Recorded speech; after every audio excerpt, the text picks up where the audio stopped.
Bir necha soat oldin ijtimoiy tarmoqlarda Navoiy viloyati Zarafshon shahri hududida patrul post xizmati xodimining xizmat faoliyati yuzasidan ayrim bir video tasvirlar paydo bo'ldi.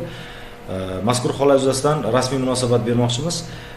Viloyat ichki ishlar boshqarmasi tomonidan holatga oydinlik kiritilmoqda. Ayni kunda 11-iyun kuni Zarafshon shahri hududida xizmat vazifasini olib borayotgan patrul post xizmati xodimi Oybek Do'stov xizmat jarayonida fuqaro velosipedda bemaqsad aylanib yurgan holatini guvoh bo'ladi va zudlik bilan mazkur holatga oydinlik kiritish, fuqaroni bemaqsad nega yurganligini aniqlash maqsadida to'xtash ishorasini beradi.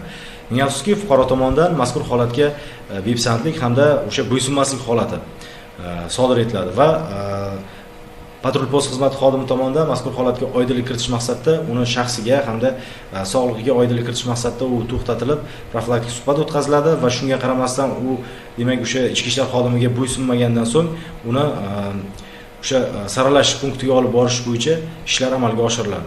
Eslatib o'tmoqchimiz, hozirgi kunda Navoiy viloyatining Zarafshon shahri qizil hududga kiritilgan va karantin talablari viloyat miqyosida ayrim tumanlarda yumshatilgani bilan Zarafshon shahrida kasallik o'chog'i bo'lganligi bois hali ham ayrim o'sha belgilangan tartib me'yorlar hali ham amalda ekanligini fuqarolarimizga eslatib o'tmoqchimiz va mazkur holat yuzasidan o'sha batafsil ma'lumotlarni biz albatta fuqarolarimizga, xalqimizga yetkazamiz.